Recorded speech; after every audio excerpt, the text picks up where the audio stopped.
uyu muperezida mushya kandi wa Gabon yatiriweho amagambo n'abapfumu bakomeye cyane muri kino gihugu bamushyira mu biganza by'imyuka bavuga yuko abunda la kaka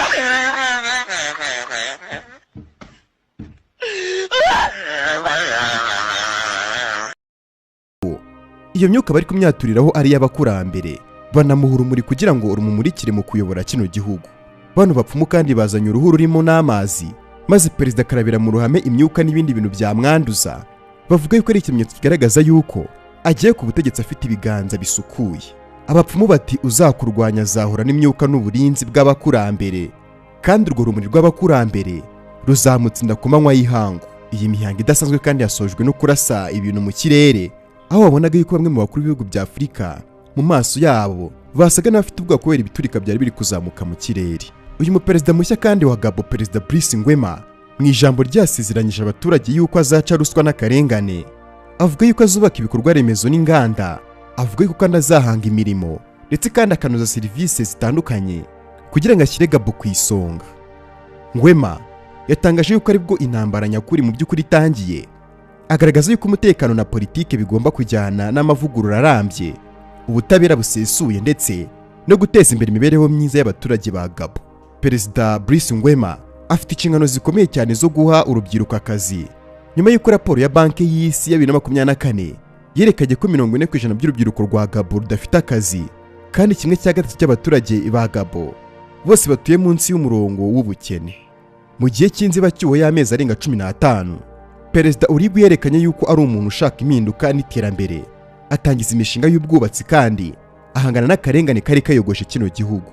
Ibikorwa kandi bya General Brice Nguema nibyo byatumye abaturage bamufata mu ishusho itandukanye n'abamubanjirije ku butegetsi. Ubutegetsi bw'abavaga mu muryango w'ababongo bari bamaze imyaka irenga 55 bayobora Gabon. Uyu General OLiGUi Nguema kandi yegukanye intsinzi mu matora yabaye ku wa 13 Mata 2025 aho yabonye amajwi arenga 90.35%. Kuva ku itariki 30 Kanama mu mwaka wa 2023, General Brice Nguema yarayoboye inzibacyuho y'ubutegetsi bw'igisirikare muri Gabon nyuma yo guhirika H.E Paul. General OLiGUi Nguema watorewe kuba perezida mushya wa Gabon ni umusirikare mukuru, akaba umwana umwe mu bahoze ari abasirikare ku ngoma ya Omar Bongo. Uwo Mari kandi akaba se wa H.E Bongo. U Rwanda kandi mu busanzwe rufite imikoranire n'iki gihugu cya Gabon gikungahaye kuri peteroli, ubucuruzi bw'imbaho ndetse n'amabuye y'agaciro. General Brice OLiGUi Nguema nawe kandi yitabiriye irahira rya Perezida wa Repubulika y'u Rwanda Paul Kagame ku itariki ya 11 Kanama 2024. Usibye kandi Perezida wa Repubulika y'u Rwanda Paul Kagame yitabiriye uno muhango, hari n'abandi bakuru b'ibihugu babarirwa muri 15 barimo Ndayishimiye Evariste w'u Burundi, Perezida wa Repubulika y'u Burundi ubwo yagiraga ahangana muri Gabon nuko yakira ari kumwe na madamu we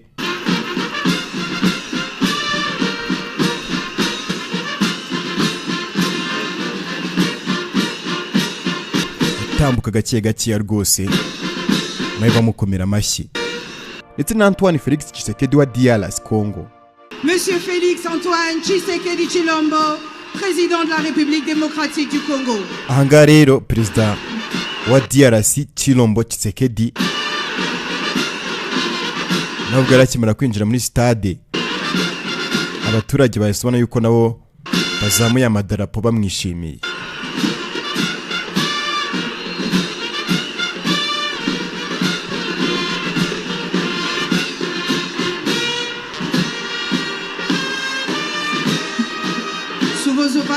Monsieur Félix Antoine Tshisekedi Tshilombo, Antoine Felix Tshisekedi et Madame la Première Dame, Perezida wa Repubulika ya Demokarasi ya Kongo, agenda angasuza abantu bapepera rwose. Repubulika y'u Rwanda Paul Kagame irakimana kugera muri Stade de l'Amitié muri Gabon. Excellences, distingués invités, mesdames et messieurs, uku niko yinjiye arrivée de son excellence mu cyubahiro akwiye. Paul Kagame, abaturage bose bakimara kumva yuko ari Paul Kagame, président de la République du Rwanda, no mu majwi tubyumva yuko bahise babyishimira cyane.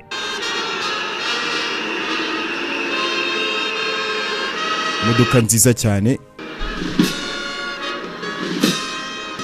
His Excellency President Paul Kagame, President of the Republic of Rwanda. akimara kuva mu modoka rero wabonaga ko abaturage bose bahise bazamura amadarapo y'igihugu cya Gabo.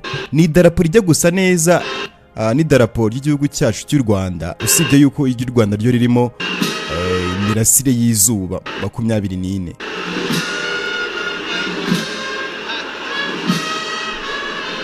Tambuka neza cyane ahita arya n'agafoto ahangaha.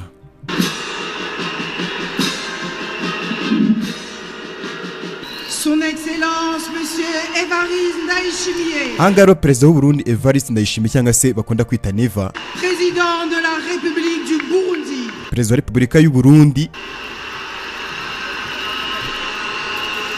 ubwo yageraga ahangaha nawe muri Gabo nuko yakira ari kumwe na madamu we.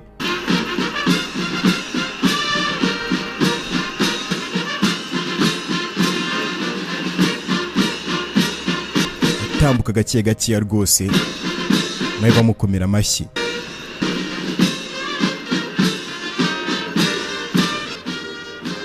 La République démocratique du Congo.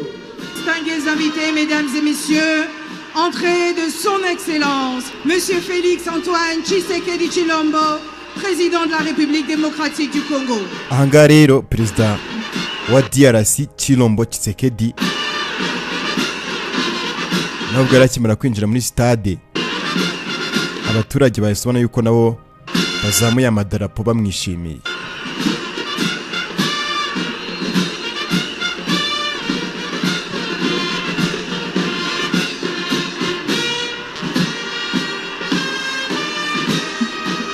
Sous vos ovations, Monsieur Félix Antoine Tshisekedi Tshilombo Antoine Félix Tshisekedi et Madame la Première Dame. perezida wa Repubulika ya Demokarasi ya Kongo agenda ahangaha asuhuza abantu bapepera rwose. Ni umuhango wabaye kuri wa gatandatu tariki ya 3 Gicurasi 2025 ubera muri Stade de l'Amitié mu majyaruguru y'umurwa mukuru wa Libreville, ahari hateraniye abantu bagera ku 40,000. Stade de l'Amitié yari yakubise yuzuye, akaba ari ubwa mbere mu mateka ya Gabo umuhango w'irahira rya perezida wa Repubulika wari witabiriye n'abantu bangana gutyo. Abanyagabo bari bitabiriye bino birori by'akataraboneka, bari mu byishimo byinshi, bambaye imyenda iriho amafoto ya General OLiGUi NGUEMA ndetse bitwaje n'ibyapa bigaragaza kumushyigikira. Abaperezida ba Afurika bagera kuri 20 barimo Umaro Sissoco Embalo, Bassirou Diomaye Faye, Faustin Archange Touadéra, harimo kandi Théodore Obiang Nguema Mbasogo, harimo kandi Evariste Ndayishimiye wo mu Burundi, utibagiye kandi perezida wa Repubulika ya Demokarasi ya Kongo Félix Antoine Tshisekedi winjiye muri stade mbere gato ya perezida wa Repubulika y'u Rwanda Paul Kagame. Niba ubyibuka neza, Kigali na Kinshasa muri kino gihe bari mu biganiro mu rwego rwo gushaka umuti urambye w'amakimbirane yo mu burasirazuba bwa Repubulika ya Demokarasi ya Kongo. General Mamadi Doumbouya wahiritse ubutegetsi muri Guinea muri Nzeri 2021 yari mu bari baserutse muri bino birori kandi yambaye imyenda ya Kinyafurika neza yambaye nka Mahamat Deby wa Chad. Ubwo kandi ba vice perezida, abaminisitiri b'ibihugu bitandukanye ndetse n'abayobozi b'imiryango mpuzamahanga barimo na Louise Mushikiwabo nabo bari bitabiriye uno muhango. Ubwitabire kandi bw'abo banyacyubahiro bisobanurwa n'ikimenyetso cy'uko Afurika yiteguye gukorana na perezida General Brice Nguema nyuma yo kuza ku butegetsi ahiritse ari Bongo. Umuryango wa Afurika yunze ubumwe kandi waruherutse gukuraho ibihano byose wari yarafatiye igihugu cya Gabo, ndetse nk'uko byagaragaraga kuri buri sura y'umuntu wari yitabiriye bino birori, byagaragaraga yuko rwose yishimye. Uyu muhango kandi waranzwe n'ibintu bidasanzwe ari byo nje kubabwira ahangaha, aho nk'imodoka z'intambara ziyerekanye ubwo yinjiraga ibirango by'igihugu birimo ibendera rya Gabo n'andi miryango irimo na Loni. Imodoka rutura z'intambara nizo zaje zikoreye ayo mabendera. Abari muri stade bahagurutse bagaragaza icyubahiro no gukeza ubutegetsi bushyashya bwitezweho guhindura imibereho y'abanyegabo. Umufasha wa perezida Nguema, Madamu Zita OLiGUi NGUEMA, ubwo yinjiraga muri stade abaturage bajongoje utudarapo mu kirere mu rwego rwo kumwereka yuko bamwishimiye. Ubwo kandi perezida Brice OLiGUi NGUEMA nawe ubwo yasesekaraga muri Stade de l'Amitié yararinzwe n'abasirikare kabuhariwe barimo n'abazungu b'uruhu rwera. Abari bari muri stade kandi ubwo bose bahise bahaguruka maze atangira gutambagira mu ngabo ze zose mbere gato yuko atangira gusuza abaperezida bari baje kumushyigikira. Ikindi kandi kidasanzwe cyabaye muri uyu muhango, hakozwe imihango gakondo. Mbere y'irahira gatoya hasobanura urugendo rwagejeje Brice OLiGUi NGUEMA ku ntsinzi yo kuyobora kino gihugu, havuga uko amatora yagenze n'amajwi buri mukandida wese yabonye. General Nguema yahise asabwa guhaguruka mu byicaro byiwe maze ashyira ikiganza cy'ibumoso ku gitabo cy'itegeko nshinga naho icy'iburyo kandi akizamura ku ibendera, aratangira ararahira. Yashimangiye ko azubaha buri wese, avuga kandi ko azarengera itegeko nshinga ndetse n'ubutegetsi bugendera ku mategeko, agaharanira ibyagezweho n'imiyoborere ishingiye kuri demokarasi, ndetse kandi avuga ku kurinda ubwigenge n'ubusugire bw'igihugu cya Gabo. Perezida OLiGUi NGUEMA yaragijwe abakurambere mu muhango gakondo, aho hazanywe impu z'inyamaswa n'amahembe maze abikoreraho ibirori byahariwe iby'umuco. Uyu muperezida mushya kandi wa Gabo yatiriweho amagambo n'abapfumu bakomeye cyane muri kino gihugu, bamushyira mu biganza by'imyuka bavuga yuko iyo myuka bari kumyaturiraho ari iy'abakurambere, banamuha urumuri kugira ngo rumumurikire mu kuyobora kino gihugu. Bano bapfumu kandi bazanye uruhu rurimo n'amazi, maze perezida akarabira mu ruhame imyuka n'ibindi bintu byamwanduza, bavuga yuko ari ikimenyetso kigaragaza yuko agiye ku butegetsi afite ibiganza bisukuye. Abapfumu bati uzakurwanya azahura n'imyuka n'uburinzi bw'abakurambere, kandi urwo rumuri rw'abakurambere ruzamutsinda ku manywa y'ihangu. Iyi mihango idasanzwe kandi yasojwe no kurasa ibintu mu kirere, aho wabonaga yuko bamwe mu bakuru b'ibihugu bya Afurika mu maso yabo basaga n'abafite ubwoba kubera ibiturika byari biri kuzamuka mu kirere.